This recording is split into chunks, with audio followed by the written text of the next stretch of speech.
Alright guys, welcome back to another video. I'm your host idoetys, and with this one we're going to be going through a couple of things. I'm just going to start this one off in my mini account actually. This is my Town Hall, was a Town Hall 5, now is Town Hall 6. Alright, so I'm just going to jump over there and showcase one of the Town Hall 11 attacks that was really good in my opinion, and one of the easiest ways to pull off an edrag's attack. Alright, so if you want to catch that one, I also do have another edrag's attack. I believe it's going to be in this video. I don't know what point yet. Alright guys, just catch me over in my mini and I'll see you guys there. Alright guys, now here in my mini account there isn't really too much to showcase except for the fact I just did get Town Hall 6. Alright, so I'm not really going to talk about much. I'm just going to jump straight into this Town Hall 11 versus Town Hall 11 edrag's attack. Catch me in the breakdown. Alright Brandon, you're up for the plate with 7 edrags, 10 balloons, and the log launcher. You're going to be attacking from the north, which is exactly how I would have done it with that type of attack. The log launcher gets great value, and the edrag placement with the balloons was really well as guys. So if you're looking at how to do edrag attacks, guys, this is pretty much one of the easiest ways to pull off a good attack, or normally this would be considered a 2-star attack. However, he does pull it off in a manner to where it makes it a 3-star. This base was set up as an anti-edrag base, but he takes it out pretty well. I just want to point out the value he got from that log launcher, taking out that air defense and doing damage on the entire box there with that archer tower, the eagle artillery, all the way to the town hall. That's going to help him out a lot with the attack, as well as the balloon placement behind the edrags with the Grand Warden. That's one of the best ways I've seen the edrags be used with the Grand Warden.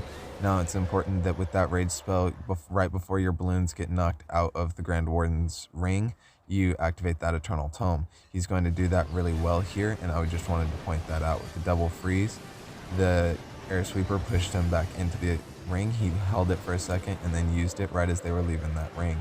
That's going to help with the enemy clan castle edrag right there. If it gets a shot off, it can do a lot of damage to balloons.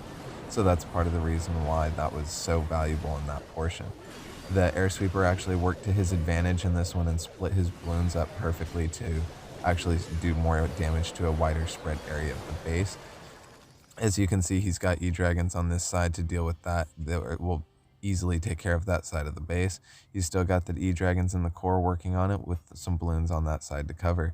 I do believe there is one more edrag that is actually out of frame as well in the top of this base, but this is already looking like a really good attack that he got going. There are these top few buildings up here, but that won't be too much to worry about once the attack actually gets played through. He drops another rage on that corner over those 2 edrags, because we all know how well a rage can work for any troop, especially the edrags. Alright, so now at this point he has that one edrag that's going to be in perfect position to clean up the entire point of that base, with those 2 edrags and his heroes on the bottom doing the cleanup basically.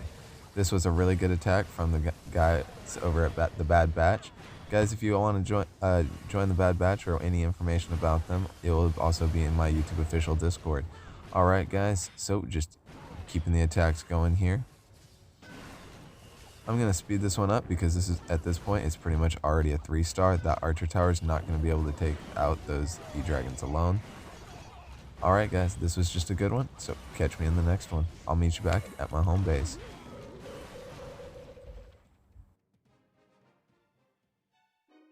Alright, now we're back at the home base. Now with this one, it's going to be one of my returning guys from God Sent. This was a really good attack that was done in our last war, and just another way to do the ground and pound style of attacking that I know a lot of clashers actually enjoy. Alright guys, so I'm not going to say too much here. I'm just going to jump straight off into this next one to keep the video length as minimum as possible. Alright guys, catch me in the breakdown. Flaming Hose is going into this one. Now he is coming in with a baby witch slap mass hog riders. Alright, that's a little bit different over here, but this is a popular base, and this was a really good way to 3-star it. He's going to start from this bottom side with the log launcher, and then just real quick pulling the clan castle troops up at the top.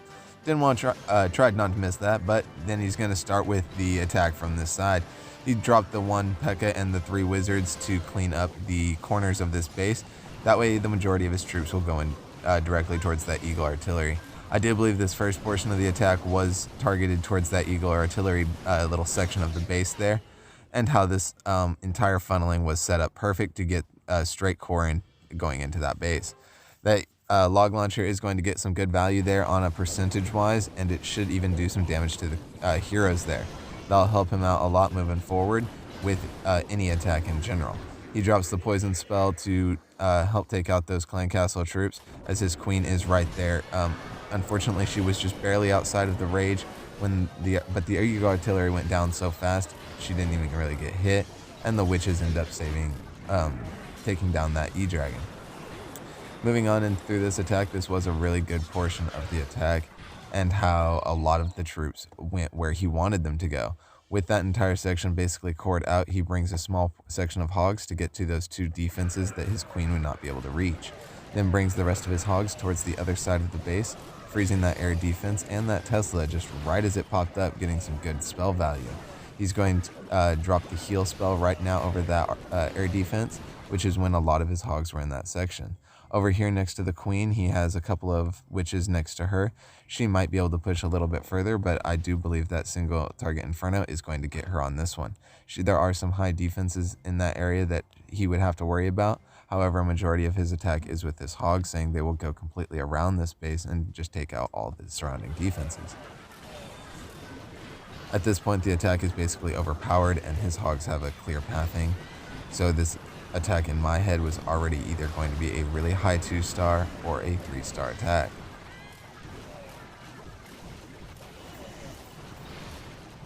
I like how at this point the single target Inferno is locked onto his queen, and I do believe he was waiting for that storage to go down before pressing the ability to try and hope that she would target the Inferno tower, as she just did there. That was another really high value freeze over the wizard tower, the bomb tower, and the air defense. Even though he isn't using air troops at the time, just value over your spells, guys, is always a big issue. Moving into it, his hogs are going to be able to take care of that last surrounding area pretty easily. And in classic style of Flaming Hose, he's swagging another spell.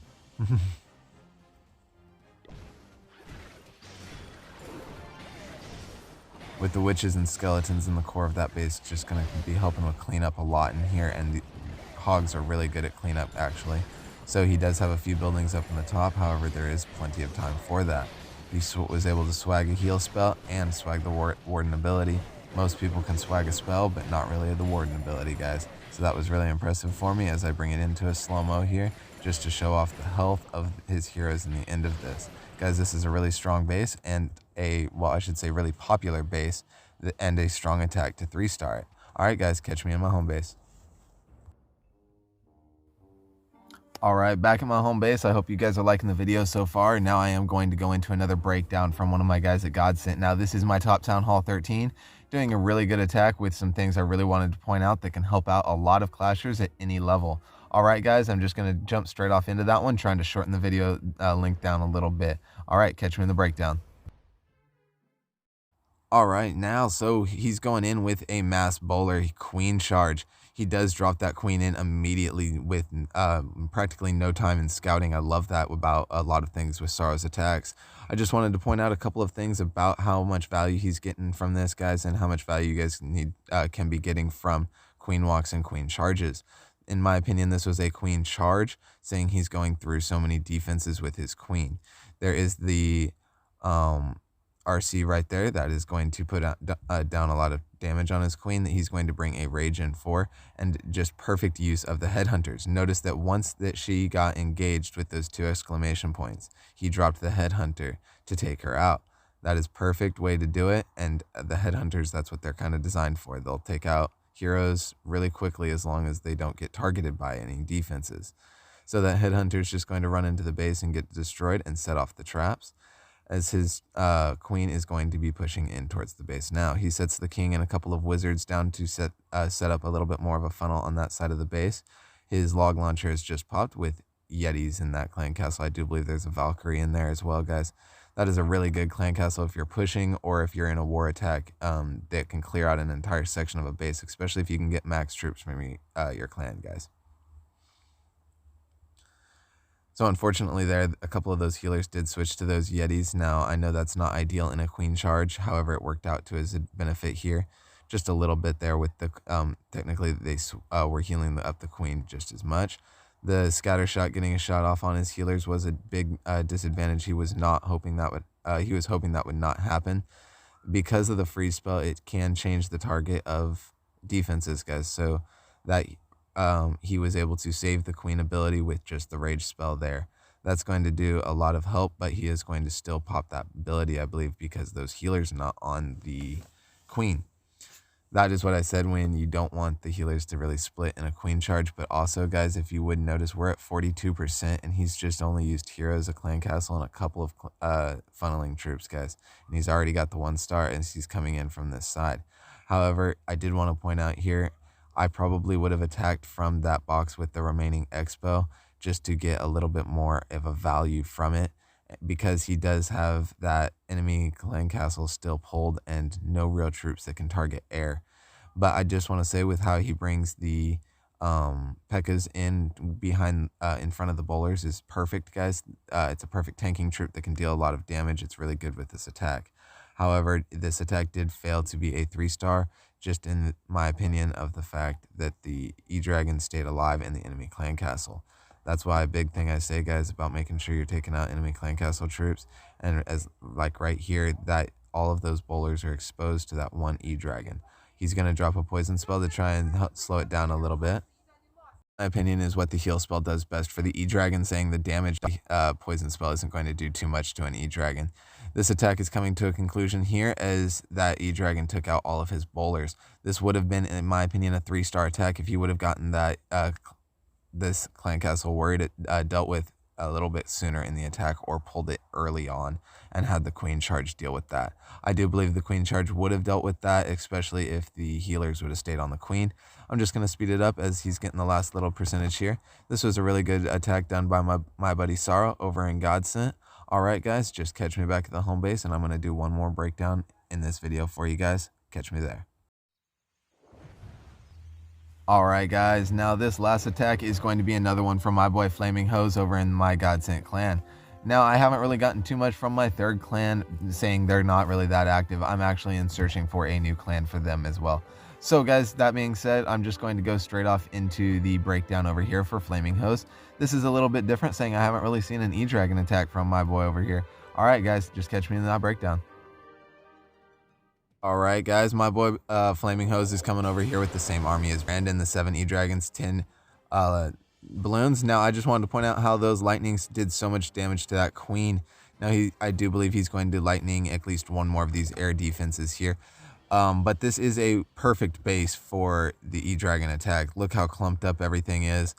I've seen this base online a lot of times, and pretty much I've seen other people talking about beating it with E-Dragons is just the way to go for it.